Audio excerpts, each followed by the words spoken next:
Hi, Phil Schoenberg, Fastpitch Power. Well, the four phases of the pitch: the load phase, reach phase. We're now going to get to the track phase. Fire and drive phase is the fourth element, critical element of the phases of the pitch. Now, I want to go back for a second because we talked about the load phase, we talked about the reach phase, and how each of these phases has to be completed.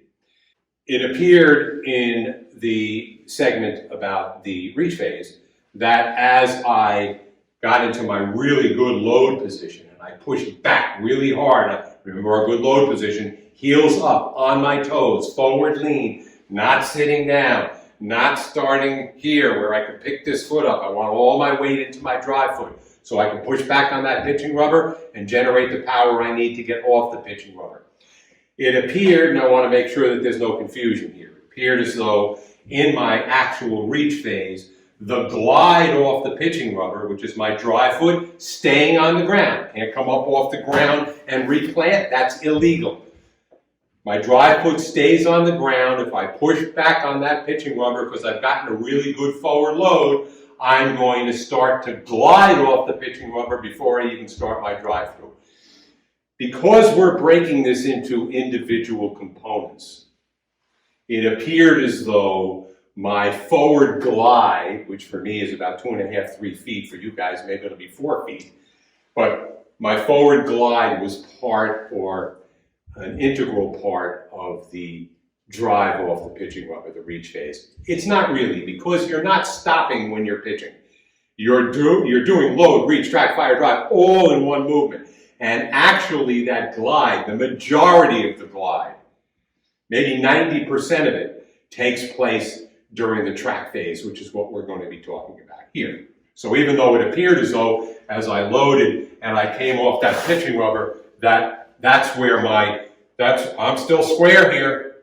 I'm still square, name on the front of my shirt, until both hands cover my target, are still facing my catcher. It appeared as though I've already gotten way off the pitching rubber, and I'm going to get that far off the pitching rubber, but it's going to happen more during my track phase than it is during my drive off the pitching rubber. Just wanted to make sure that that was clear. So now, done our load, really good forward load, getting all my weight into my drive leg. I've pushed really aggressively hard back on that pitching rubber.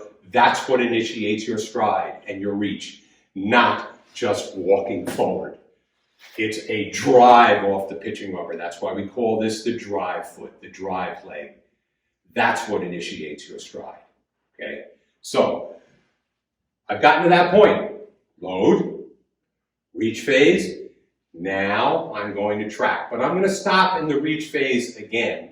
So here I am, I'm in my load. We're doing a backswing. We don't have to do a backswing. We can have no backswing, both hands in the middle of my body so that they can come up the front side together and cover my catcher's glove. This is the phase where that's going to become critical. So here I am, I'm in my load phase. Now I go into my reach phase, okay? Drive foot, toe and knee forward, stride foot. I'm a right-hand pitcher, so my left foot is going to be slightly to the left of my right foot, okay? Drive foot, toe, and knee forward. Don't want it here. So now, from this position, I'm square. Now both my hands have covered my catcher's glove. Now I am going to track. This is really important.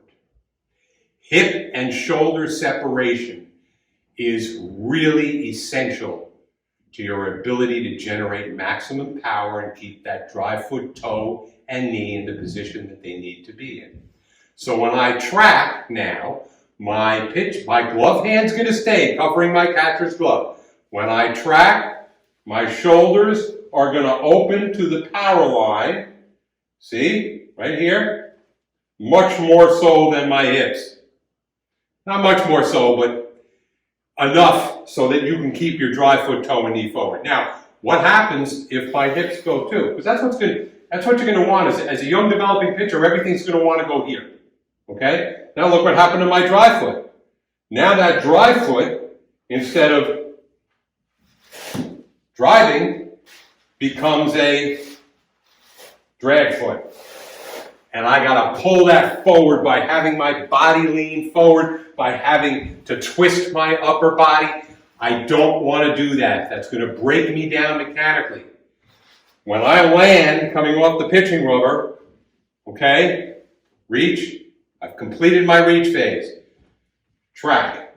Now my shoulders, if I just hang a throw zone, an imaginary throw zone, coming up from the power line right here, my shoulders are what create that throw zone. My hips are slightly more angled, slightly more closed than my shoulders are. From this position, we call this power K, this is where my pitch begins. Look at my glove hand. It has, from the reach phase to the track phase, it has never left my catcher's glove. If I'm trying to throw a fastball right into my catcher's glove. If that glove hand goes here or here, look, everything moves when I do that.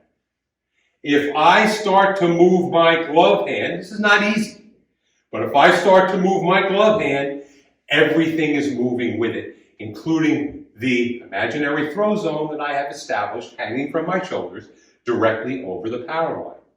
If I establish that throw zone and it doesn't move, when I go to my fire and drive phase, and I fire to the end of that throw zone that hasn't moved and started out pointing at my target, that's the only place the ball can go.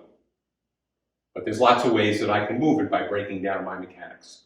Okay? So here I am.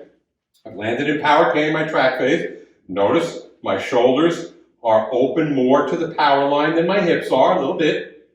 Okay? And my elbow is down, my palm is up. And that will lead me to my fire and drive phase, which is forearm fire, firing to the end of the throw zone and driving straight through, and we're going to get to that right now.